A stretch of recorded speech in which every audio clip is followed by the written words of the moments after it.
Following part 1 of the incident with Sergeant 54 David Allum, I'll link the video in the description for those who haven't seen his appalling rampage yet, I thought I'd detail what happened next. So I was cuffed by Allum and for some unknown reason dragged through to the back of Bethel Street Police Station, which doesn't have a custody suite. We saw Bob, the probably failed police officer and front desk dolly, on the way in, and he commented to Allum that he could attest to my intimidating the public and disorderly conduct, or words to that effect, which was a total lie. As the footage shows, I was calm and passive during the short time I was in the inquiry office, which was less than a minute. It never ceases to amaze me that not only do these people lie so glibly and without shame, but they will do so knowing full well their lies can be disproven with irrefutable video evidence. There were just 2 other members of the public inside the inquiry office, and whilst they weren't particularly impressed with the protest, they'd have to be incredibly brazen and unethical to stand up in court and testify that a small group of passive protesters calmly stating their intention to stand outside with cardboard placards made them feel harassed, alarmed and distressed. I wondered why Allum had dragged me through the station, as there was no reason to, but he didn't seem to know what he was doing and was clearly amped up and out of control. It didn't make sense as to why he wouldn't have requested a van to come to the front of the station where we were originally standing. But he proceeded to take me outside to the backyard of the station, where I was completely alone with him and cuffed for what felt like a very long time. It was only at this point that he cautioned me, and I don't think he even told me which section of the Public Order Act I'd been arrested under. I told him several times to keep his body cam on for my safety and evidence, and asked him questions about his behaviour, but he was bizarre and erratic and just kept saying things like, "This is what happens when you come to my station, young lady," and he continued to refer to me as young lady even when I asked him several times not to be a patronising "see you next Tuesday." I don't remember a huge amount of the conversation from there on, likely due to the shock and the knock to the head from being thrown to the ground. But he was behaving very oddly. His eyes were darting, his jaw was clenched and his fists, and I remember telling him that he has anger management issues and should be in therapy for narcissism. But of course, as a typical narcissist, he couldn't accept any blame in the situation, nor could he justify my arrest. I gave him ample opportunity to de-arrest me and could tell he was beginning to realise he had made a huge mistake, but his ego wouldn't let him back down. At some point or other, he noticed my body-worn camera, which had been on me and recording since the moment we arrived at Bethel Street. Knowing the footage it contains is damning and would disprove all of his lies, he seized it under pace. I would be very surprised if that footage is on there when I get it back. Norfolk police have smashed one of my phones they seized previously, likely in an attempt to destroy evidence. But I told Allum he's screwed either way. He deletes the footage and it's obvious he has something to hide, or he leaves it on there for everyone to see the truth. Even if he does wipe it, everything has been filmed by other activists, police and the station CCTV. I also remember berating him for committing battery against me, and he accused me of throwing myself to the ground, despite the clear video footage and the fact he even referred to the fact he pushed me several times. Eventually, more constables arrived and I was searched before being taken in a van to Wyndham Pick. Allum was rude and sarcastic as we waited to see the custody sergeant and made a series of flippant comments. He also made sexist remarks, one being after I told him yet again not to call me young lady, and he commented something to the effect of me not being a lady because of my dirty mouth. Perhaps any female that deviates from his favourite Disney damsels offends his rigid and arbitrary set of ideals. But it doesn't surprise me at all that this bully likes women to be reserved and amenable. At the custody desk, Allum told a series of lies about the arrest and my behaviour, despite knowing full well it's all on camera.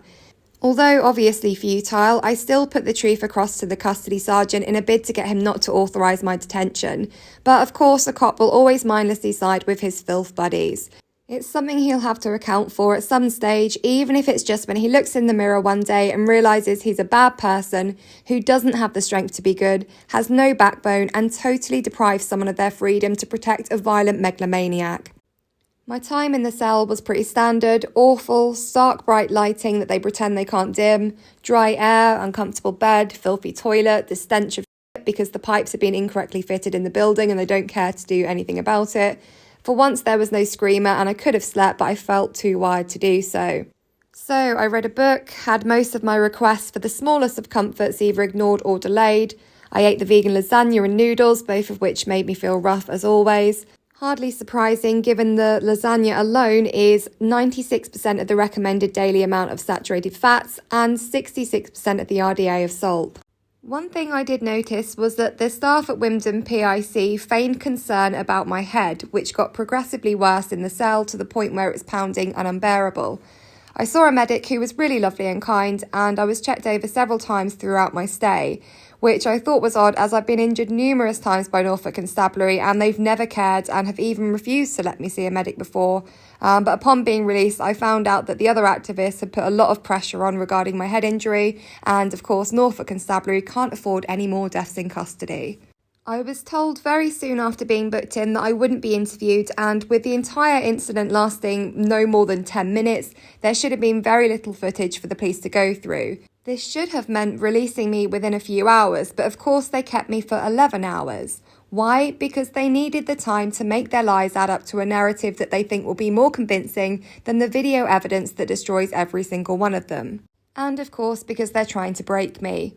Spending hours in a tiny cell designed to be uncomfortable and bare doesn't sound like fun to anyone. But unless you've done it numerous times and have health conditions that are particularly incompatible with such circumstances, you're not going to be able to understand how distressing it is to be repeatedly subject to false imprisonment, especially when you can't even sleep to pass the time.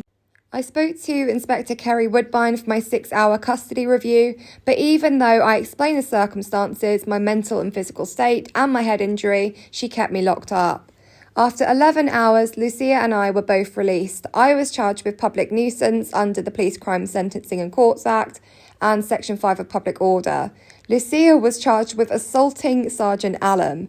We have also been unlawfully bailed away from each other, a tactical move to inhibit our protests. The lack of integrity these people show is sickening.